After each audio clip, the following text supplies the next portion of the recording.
नमस्कार दोस्तों, आप सबका एक बार फिर से स्वागत है आपके अपने legal help and awareness channel Italian legal advisers में। आज हम अपनी इस वीडियो में बात करने वाले हैं कि अगर कोई कपल जो लिव इन रिलेशन में रहते हैं, उनके एक साथ रहते हुए या अलग होने के बाद क्या लड़की अपने पार्टनर पर रेप केस फाइल कर सकती है। लेकिन उससे पहले अगर आप चैनल पर नए हैं और आपने चैनल को सब्सक्राइब नहीं किया है, तो सबसे पहले आप चैनल को सब्सक्राइब करें और साथ ही फेसबुक एंड इंस्टाग्राम पर इटालियन लीगल एडवाइजर्स को फॉलो ज़रूर करें। तो चलिए आज का वीडियो शुरू करते हैं।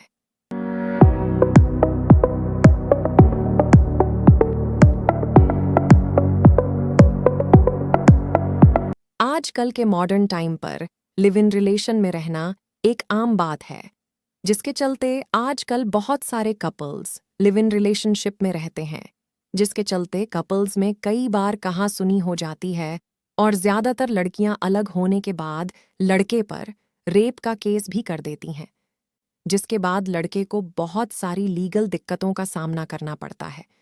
कई बार तो लिव इन में रहते हुए बच्चा भी पैदा हो जाता है और फिर बाद में बच्चे को लेकर भी कोर्ट केस होते रहते हैं।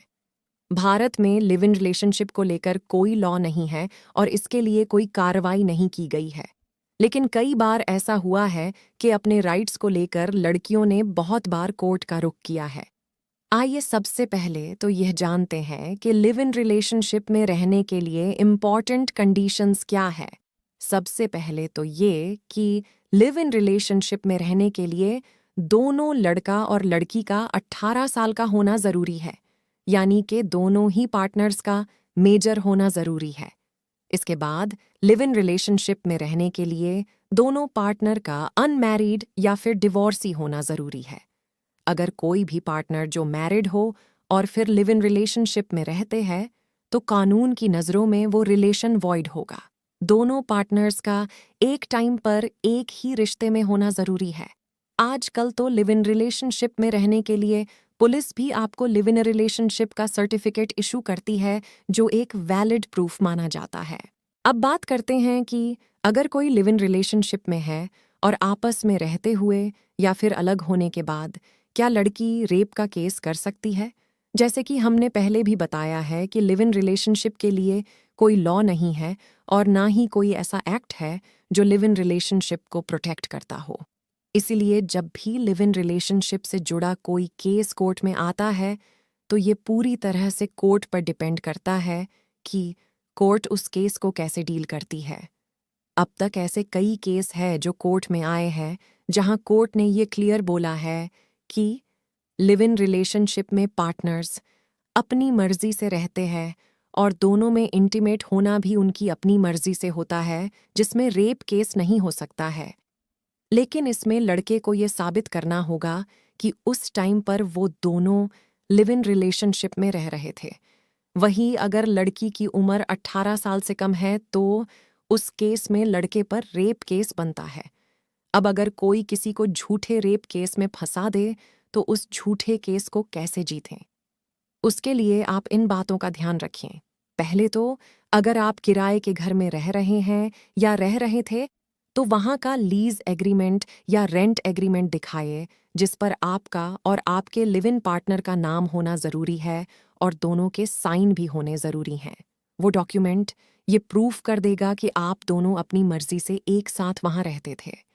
इसके साथ ही अगर ज़रूरत लगे तो वहाँ के पड़ोसी भी इस बात को मानेंगे कि आप दोनों एक साथ रह रहे थे। इसके साथ आप दोनों की मोबाइल लोकेशन भी ये प्रूफ कर देंगी कि आप दोनों एक साथ थे और किसी तरह का कोई दबाव नहीं था। आप यह भी साबित कर सकते हैं कि कंप्लेंट से पहले कोई शिकायत नहीं हुई या यह कंप्लेंट किसी झगड़े के बाद अलग होने के कारण करी गई है, जिसके पीछे अपने पार्टनर को परेशान करना मेन रीजन है या फिर पैसे वसूलना।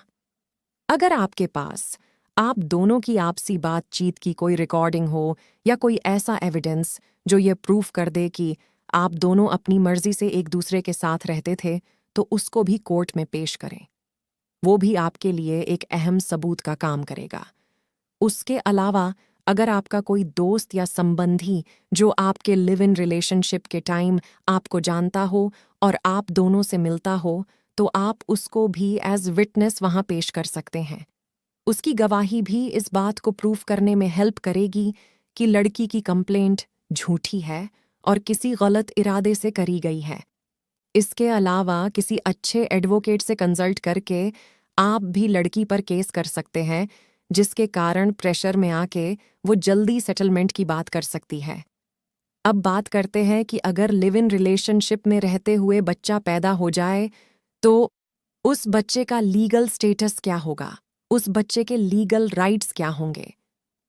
सुप्रीम कोर्ट ने ये माना है कि लिव इन रिलेशनशिप से पैदा हुए बच्चे का कोई कसूर नहीं है, इसलिए उसको वही अधिकार है जो एक शादी से पैदा हुए बच्चे के होते हैं। उसके वही लीगल राइट्स होंगे जो एक नॉर्मल मैरिज से पैदा होने वाले बच्चे के होते हैं। वही कोर्ट ने यह भी कहा है कि लिव इन रिलेशनशिप में रहने वाले कपल्स बच्चे को अडॉप्ट नहीं कर सकते। बच्चे को तो एक लीगल स्टेटस मिलेगा, पर इसका ये मतलब नहीं कि लड़की को पत्नी का दर्जा मिल जाएगा, क्योंकि वो दोनों पार्टनर्स पर डिपेंड करेगा कि क्या वो शादी करने को तैयार हैं या नहीं। उम्मीद करती हूँ आज का वीडियो आपको अच्छा लगा होगा और आपको ये पता लग गया होगा कि लिव इन रिलेशनशिप का स्टेटस हमारे देश में क्या है। अगर आप चाहते हैं ऐसे ही और लॉज जो एक आम आदमी को जानने ज़रूरी है उन पर वीडियो बनाई जाए, तो हमें कमेंट करके बताएं। हम जल्दी ही वो वीडियो आपके लिए लेके आएंगे। वीडियो इन्फॉर्मेटिव लगा हो तो वीडियो को ज़्यादा से ज़्यादा शेयर करें और चैनल को सब्सक्राइब ज़रूर करें। किसी भी तरह की कानूनी जानकारी के लिए हमें इंस्टाग्राम पर फॉलो करें और अपना मैसेज छोड़ें, हम आपको जल्दी ही जवाब देंगे। आज के वीडियो में बस इतना ही। मिलूंगी जल्दी ही अपने नए वीडियो के साथ। तब तक के लिए जय हिंद।